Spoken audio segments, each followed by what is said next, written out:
Bueno, yo quería reiterar también el agradecimiento, ¿no?, al grupo de investigación por haberme permitido participar en este seminario. Como ha dicho Silvia, el título, ¿no?, de estas intervenciones era conjunto, postestructuralismo y feminismo, devenires y experiencias contemporáneas del sujeto.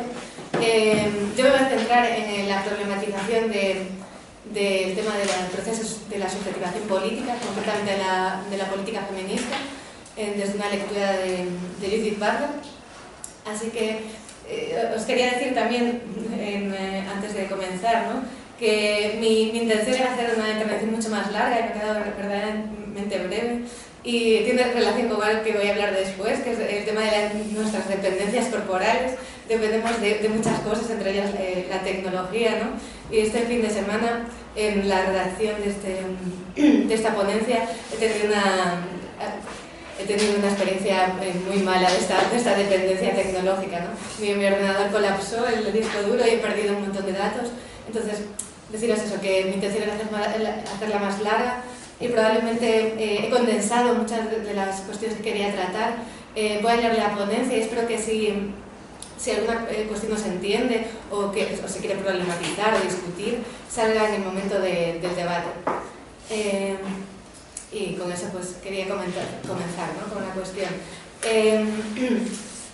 Judith Butler afirma en uno de sus textos, que se llama Fundamentos contingentes, el feminismo y la cuestión del posmodernismo, de 1992, que desde ciertas formulaciones críticas se ascribe una serie de posiciones al posmodernismo, que es mezclado en numerosas ocasiones con el postestructuralismo, la deconstrucción, el feminismo francés o el análisis Foucaultiano, una sopa, como decía antes Silvia, ¿no?, que además es muy difícil localizar el referente de todas estas categorías, ¿no?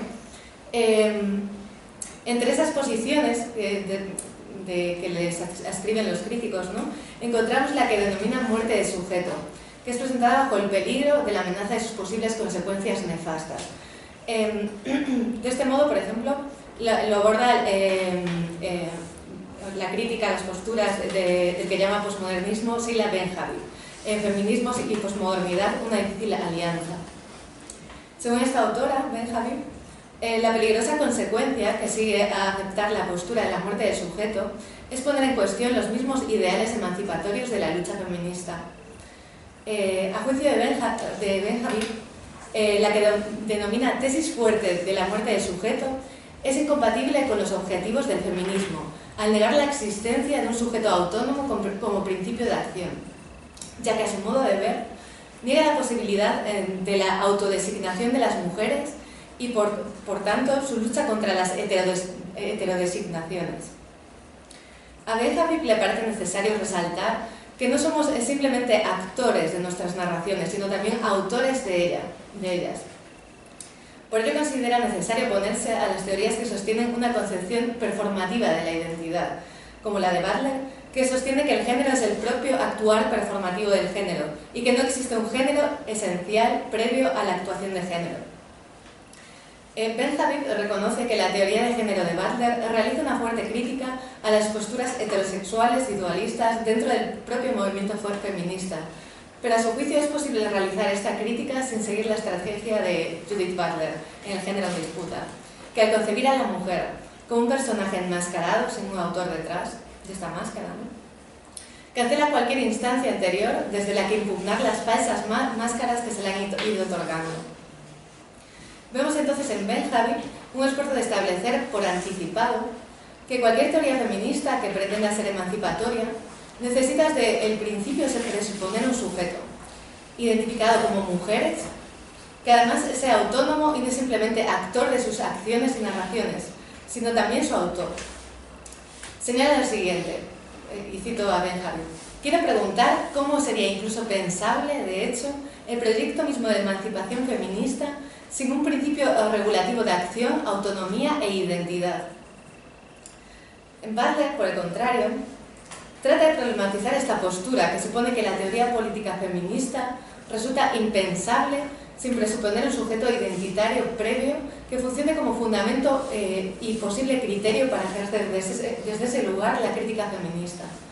Según la autora norteamericana, afirmar la necesidad de un sujeto estable y por tanto no contingente para la política en general o para el feminismo en particular, implica afirmar que no puede haber una oposición política a esa afirmación. Asumir que la crítica al sujeto pone en peligro a la política misma, en el caso de Benjamin, a la política feminista, conlleva una posición autoritaria y dogmática que impone unas fronteras infranqueables del dominio de lo político. Por otra parte, negarse a asumir que es necesario partir de un sujeto preexistente a la acción, como hace Judith Butler, no es lo mismo que prescindir de esta noción por completo, sino más bien implica el preguntarse por el proceso de su construcción y cuestionar las consecuencias de tomar un sujeto ligado a cierta identidad y autonomía como presupuesto de la teoría política, como pretende Benjamin. En sus estudios sobre la formación del sujeto, a Butler le interesa resaltar que el sujeto es construido mediante actos de diferenciación que distinguen al sujeto de su exterior constitutivo, en el sentido que le da Derrida a esta formulación. Bueno, y en la actualidad muchos autores, ¿no? Rancière, Laclau. Un dominio de alteridad abyecta. Ese exterior constitutivo es inevitable. No obstante, puede ser entendido como contingente o puede ser naturalizado, como sucede frecuentemente en aquellas teorías que no se problematizan como una cuestión política la construcción del sujeto político. Butler no pretende declarar muerto el sujeto político del feminismo, ni acabar con él, sino afirmar que ciertas versiones del sujeto, vinculadas desde un principio a cierta identidad y autonomía, son políticamente insidiosas. Teóricas feministas como Benjamin han visto en esta afirmación una conspiración contra las mujeres, que apenas ahora empezaban a hablar por sí mismas, como veíamos en su defensa de la autodesignación frente a las heterodesignaciones. Determinar qué se busca decir con este hablar por sí mismas resulta sumamente problemático. Yo aquí estaba pensando en qué sentido podemos decir que están hablando por sí mismas, ¿no? ¿Están hablando todas a la vez, al unísono, están diciendo lo mismo? ¿Estas demandas son todas las mismas las que expresan? Y si acaso se puede ver que hablen todas a la vez, ¿no? O sea, es un ideal irrealizable, ¿no? Y en el caso de que alguien le represente, que es lo más probable, ¿no? ¿Acaso no cabe cuestionar la legitimidad de esa representación? No sé, era como lo que se me pasa por la cabeza, ¿no? A juicio de Butler, antes de abordar los mismos modelos de dominación por los cuales somos oprimidas, debemos darnos cuenta de que una manera en la que funciona la dominación es a través de una determinada regulación y producción de los sujetos. Por ello debemos preguntarnos mediante qué exclusiones se ha construido el sujeto feminista, esa unidad de un nosotras. A este respecto se pregunta Butler: ¿quieren las mujeres convertirse en sujetos sobre el modelo que requiere y produce una región anterior de abyección? ¿O debe el feminismo convertirse en un proceso que sea autocrítico acerca de los procesos que producen y desestabilizan las categorías de identidad? Para Butler, el feminismo debe seguir la segunda opción, es decir, examinar los procedimientos políticos que originan las categorías identitarias. Por ello, realiza la labor de una genealogía feminista de la categoría de las mujeres en el género en disputa. Capítulo primero. Butler no disputa la necesidad política de hablar como y para las mujeres y hacer reclamos en su nombre, de acuerdo al modo en que funciona la política representativa. Como decía antes, ¿no?, del tema de la representación, lo que no pone en duda es que se pueda cuestionar la legitimidad de esa representación. No obstante, afirmará que esa representación tendrá sentido para el feminismo únicamente cuando el sujeto feminista no se dé por sentado en ningún aspecto. A su juicio, debemos tener en cuenta que la unificación del sujeto feminista bajo un elemento común puede generar fracturas dentro del movimiento, sobre todo cuando no se tiene presente la cuestión de la interseccionalidad. Si pretendemos captar lo que un sujeto es bajo una determinada identidad, como mujeres, nos daremos cuenta que ese concepto no es exhaustivo, ya que el ser mujer no es todo lo que una es, puesto que el género se entrecruza con modalidades raciales, de clase, étnicas, sexuales, etc. En definitiva, es imposible separar el género de las intersecciones políticas y culturales en las que constantemente se produce y se mantiene. En Fundamentos contingentes, Butler señala que, a principios de los años 80, el nosotras feminista fue justamente atacado por las mujeres de color que afirmaban que el nosotras era invariablemente blanco y que ese nosotras que debería solidificar el movimiento era el origen mismo de una dolorosa faccionalización. Por ello podemos decir que una identidad con contenido universal, presumida por anticipado, producirá necesariamente faccionalización. Es por este motivo por el que Butler considera que la identidad como punto de partida nunca podrá servir como la base solidificadora de un movimiento político feminista. No debemos olvidar, a su juicio, que las categorías de identidad no son nunca meramente descriptivas, sino siempre normativas y como tales excluyentes. Antes de hablar de una muerte de la categoría mujeres, se trata de presuponer que lo que designa ese término es un campo de diferencias, que no puede ser presupuesto ni totalizado por una categoría descriptiva de identidad, al menos si pretendemos que ese término se convierta en un lugar de apertura y resignificación permanente. A juicio de Butler, tenemos que huir de la proclamación por parte de la teoría feminista de una identidad, entendida mediante la categoría de mujeres, que introduce desde un inicio ciertos intereses y objetivos feministas. Esos intereses y objetivos no pueden darse por anticipado, entre otras cosas porque en el actuar juntas del movimiento feminista es muy probable que no haya conformidad o un acuerdo en cuanto a las demandas y las reivindicaciones. A juicio de Butler, las divisiones entre las mujeres acerca del contenido del término o sus reivindicaciones deberían ser salvaguardadas y apreciadas, hasta el punto que afirma que esas divisiones sería una de las bases sin bases de la teoría feminista. Por ello argumenta que deconstruir el sujeto del feminismo no es censurar su utilización, sino por el contrario, dejar el término libre en un futuro de múltiples significaciones, emanciparlo de las ontologías raciales o maternales en las que ha sido restringido y darle juego como sitio donde puede ver la luz significados aún no previstos. Solamente con un referente inestable es posible la resignificación y nuevas configuraciones del término. Por ello es preciso huir de la unión entre significado y referente, para no caer en la naturalización de ciertos significados como realidades de las mujeres mismas. Dar pie a nuevas resignificaciones permite ampliar las posibilidades de qué significa ser mujer, posibilitando un sentido de agencia más amplio. Ante la pregunta que podría surgir sobre qué normas o criterios nos servirían para discriminar, qué descripciones podrían incluso deberían adherirse en el futuro a la categoría de mujeres y cuáles no, Butler lanza una contrapregunta. ¿Quién establecería esas normas? ¿Y qué disputas produciría? Con esa pregunta pretende poner de manifiesto que aunque evidentemente funcionamos con fundamentos, estos son contingentes, pues donde quiera que se establezca un fundamento habrá siempre una disputa. Ese es el riesgo permanente del fundamento en el proceso de la democratización. Y termina su alegato de los fundamentos contingentes de toda política feminista con este párrafo, lo leo. Si existe un temor de que, al ya no ser capaz de dar por hecho su sujeto, su género, su sexo o su materialidad, el feminismo colapsará, podría ser buena idea considerar las consecuencias políticas de mantener en su lugar las propias premisas que han tratado de asegurar nuestra subordinación desde el principio. De algún modo se trata entonces de reconocer que toda resistencia a una subordinación o dominación no puede partir de los mismos parámetros que han dado lugar a esa subordinación, si lo que pretende no reproducirlo. Por ello quizá valga la pena poner en cuestión la necesidad de asumir una identidad previa a la acción dada de antemano. Bueno, y hasta este momento hemos visto que Butler rechaza la necesidad de suponer un sujeto identitario previo que sirva como fundamento estable en la teoría política feminista.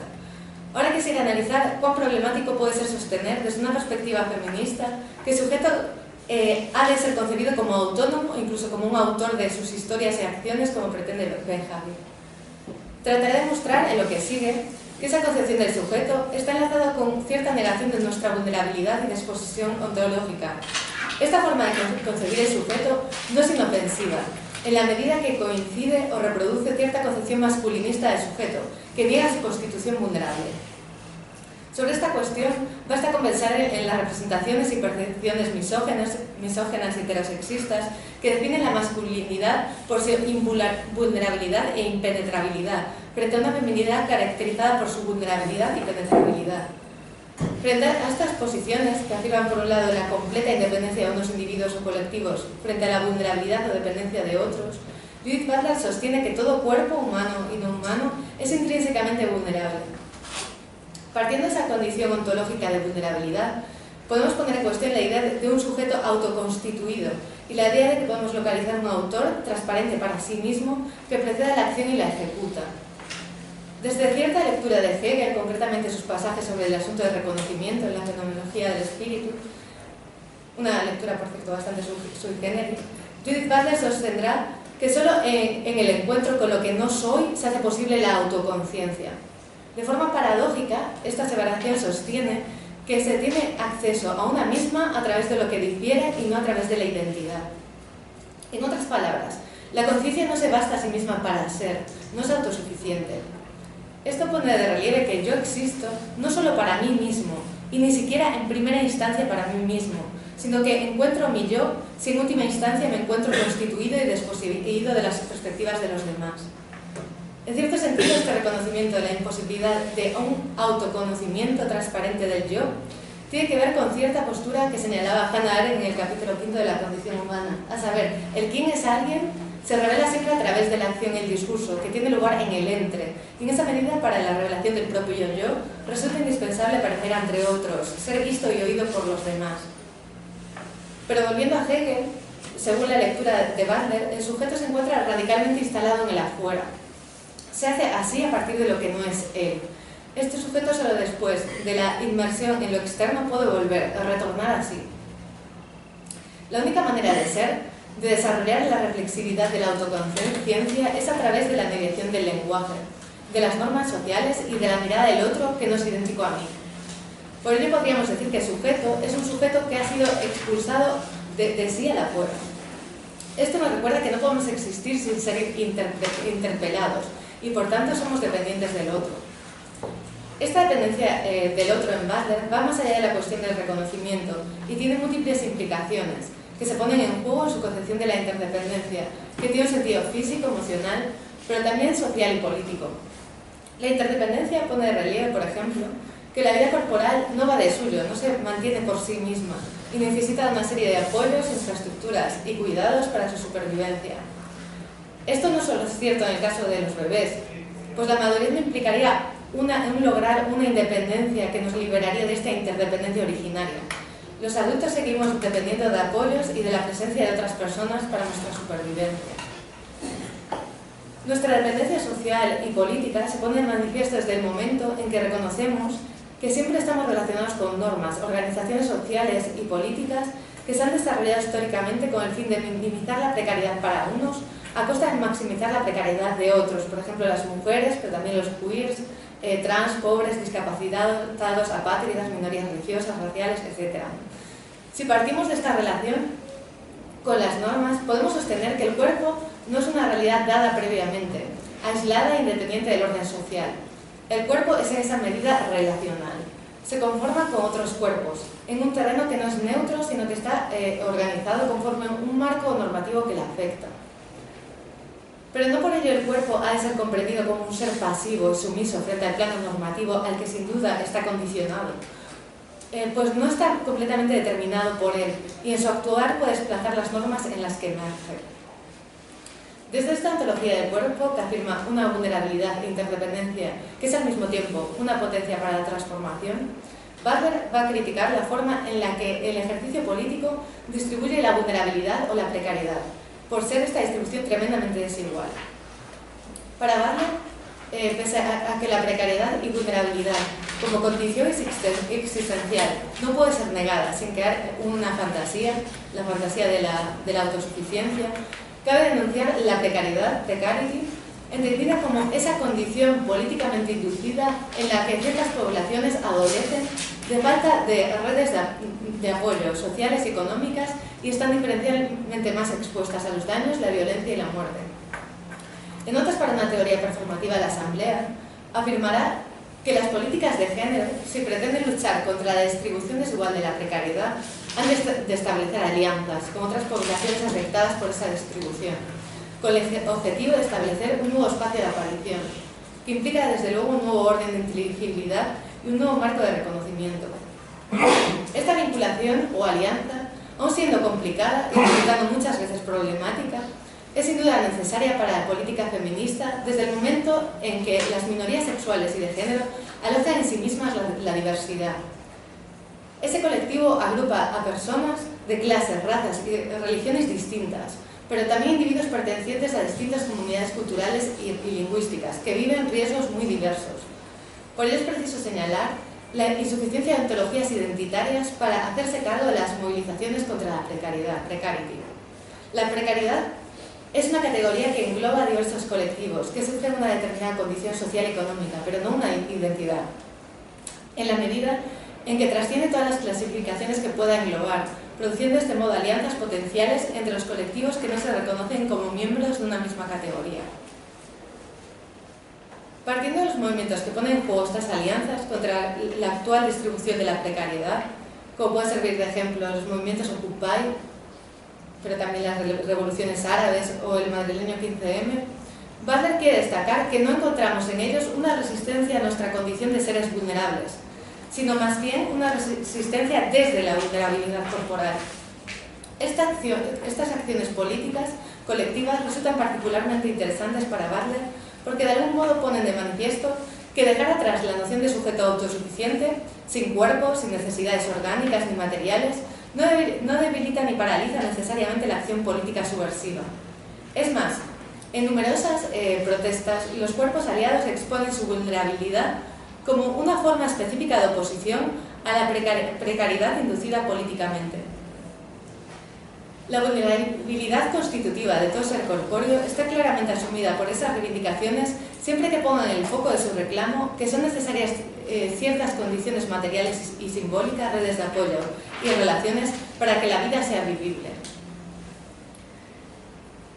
Si entendemos que la norma masculinista de lo humano, que ha generado toda una serie de jerarquizaciones, se había cerrado en torno a cierto ideal de independencia del sujeto, podríamos decir que la política feminista puede encontrar un lugar para la crítica de ese modelo hegemónico en la afirmación de la interdependencia de los sujetos corporizados.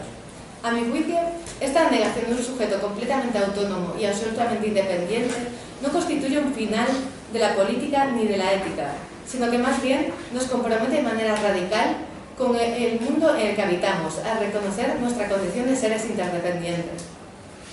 Esta postura es particularmente interesante para formular una ética, porque al tener en cuenta nuestra condición de seres vulnerables, hace posible plantear la pregunta por el buen vivir, por una vida digna de ser vivida, desde una postura crítica que trasciende las reflexiones sobre el yo, poniendo de este modo en cuestión aquellas concepciones de una vida buena que hacen depender cierto bienestar personal de la dominación, explotación o denigración de otras vidas. Por otra parte, solamente una política que reconozca nuestra ineludible vulnerabilidad como condición de la acción puede permitirnos repensar cómo hacer de nuestra interdependencia una vida en común más habitable.